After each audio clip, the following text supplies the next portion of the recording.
आता जे झालंय ते सगळं वाईटच झालंय यार. तुलाच वाईट वाटतंय काय? आम्हाला पण वाईट वाटतंय, पण अशी येड्यागत करू नको की. लेकरं कसे झोपल्या, त्यांना खाली काहीतरी चटई वगैरे टाक.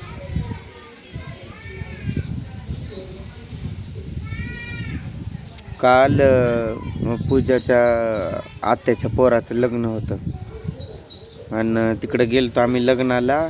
लग्न झालं, जेवण वगैरे झाली, पाहुणे रावळे सगळे इकडं तिकडं झाले. आम्ही पण घरी आलो आणि तेवढ्यात मग एक दुर्दैवी घटना घडली. हिचा भाऊ आहे ना, मावस भाऊ, त्याचा पोरगा काल पाण्याच्या हौदमध्ये पडून म्हणजे एक्सपायर झाला. रातभर तिकडंच होतो आम्ही, आत्ताच आलोय. मग ही पण सारखं अशी बसून राहते.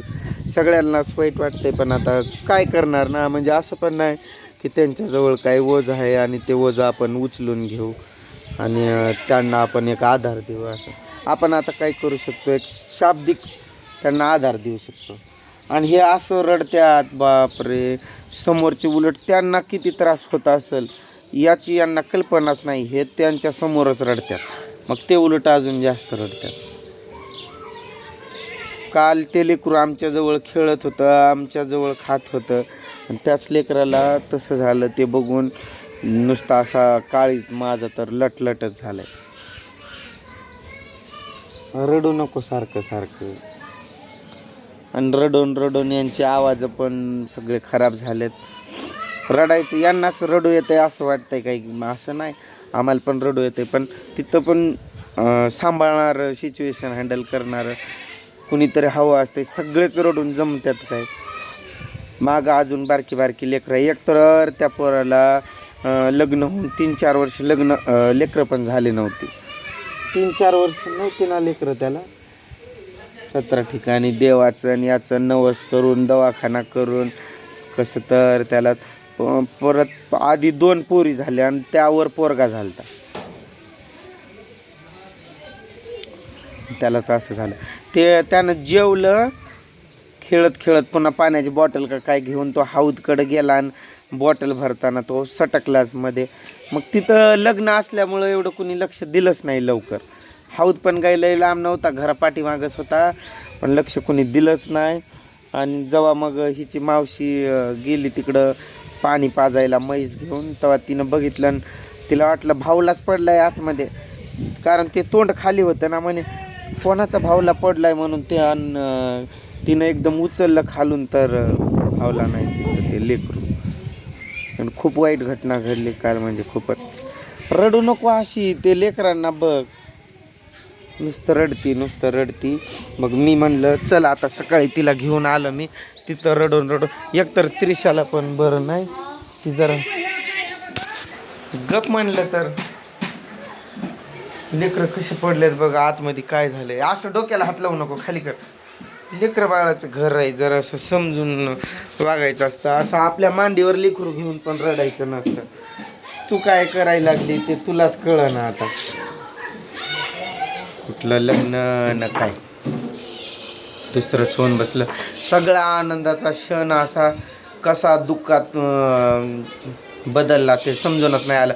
नेमकंच आम्ही आलोय गाडीवरनं उतरतोय. आरव नाव होतं काय त्याचं, आरव बाळाला भावपूर्ण श्रद्धांजली. खूप म्हणजे खूपच वाईट झालं. असं नाही व्हायला पाहिजे. कोणा दुश्मन असेल त्याच्यासोबत पण असं घडू नये. देवानं एकतर देऊच नाही, दिलं तर चांगलं तर ठेवावं. मग ते द्यायचं, माया लावायची. पण ते तसं असते, ज्या वेळेस आपला जन्म होतो ना त्याच वेळेस आपलं मृत्यू पण लिहिलेलं असतंय देवानं. आणि ते आटलंय. आता हे रडायला लागल्या तिथं. ते यांची वहिनी म्हणजे त्या पोराची आई, जे काल घटना घडली ती ह्यांना बघून पुन्हा तिचं पूर्ण कंडिशनच वेगळी झाली. तिलाच आम्ही समजवतोय, तिला दवाखाना दाखवून आणतोय, परत यांचं सुरू व्हायचं आणि ती परत तशीच.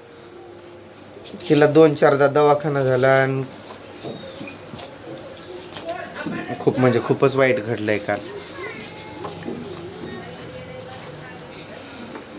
मला काल उदासच वाटायचं. त्रिशाला ताप आलाय काय?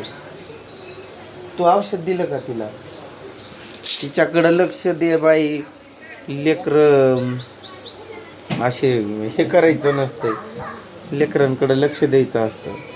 सतत सतत विचार करत करत बसायचं नसतं. ते चांगलं नसतं एवढं रडणं, एवढं हे करणं सतत सतत. अशी गच्च बसून नाही राहायचं. अजून जाऊन यावं लागेल. मी जाईल बहुतेक उद्या वगैरे, जाऊन तिकडे एखाद फेरी मारून यावं लागेल. माणसानं सुखात नाही गेलेलं चालतं, पण दुःखात जवळ जायलाच हवं. रात्री 10-10:30 वाजल्या ते सर्व विधी वगैरे करायला. त्याला दवाखान्यात घेऊन गेलेले ना. माणसाची एक आशा असते ना की बाबा काही झालं नसेल, असं वाटतंयच ना. काल या टाईमाला तर तो नाचत होता, ते DJ वाजत होतं, तिथं तो खेळत होता, ते सगळं आठवतंय. तू काही तर खा म्हणलं तर नुसते असेच. तू पण खा. ते पोरं कसे झोपल्यात ते जरा झाडून करून काढ, आतमधलं साफसूफ कर, पोरांना नीट झोपव. ते त्रिशाला औषधं पाच, गोळी वगैरे. ते 5 दिवसाचा कोर्स होता तिचा. ते काल पण काय नाही द्यायला तिला. ते औषधं दे, गोळ्या दे, त्यांच्याकडं लक्ष दे. आता जे झालंय ते तर नाही बदलू शकत आपण.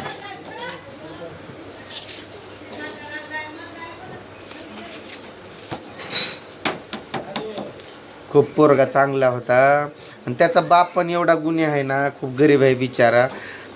ते त्याचं रडणं आणि हे ते बघून अक्षरशः मला पण एवढं रडू आलं ना.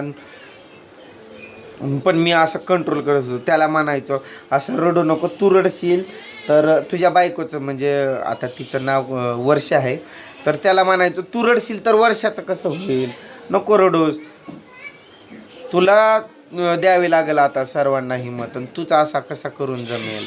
हे ते मी त्याला बोलायला लागलो. पण मला एवढं रडू येत होतं ते माझ्या जीवालाच मला माहिती आहे.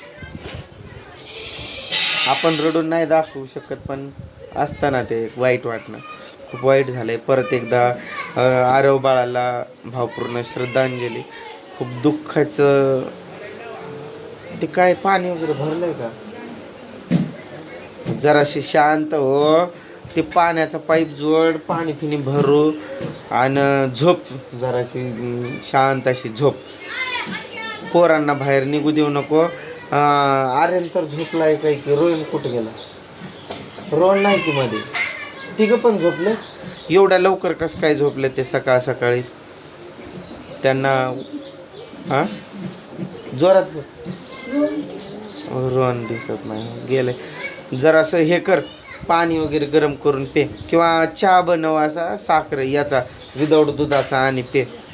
जरा गळा हे होतो त्यामध्ये आलं टाकून. शांत हो जरा, बघ लेकराकडं.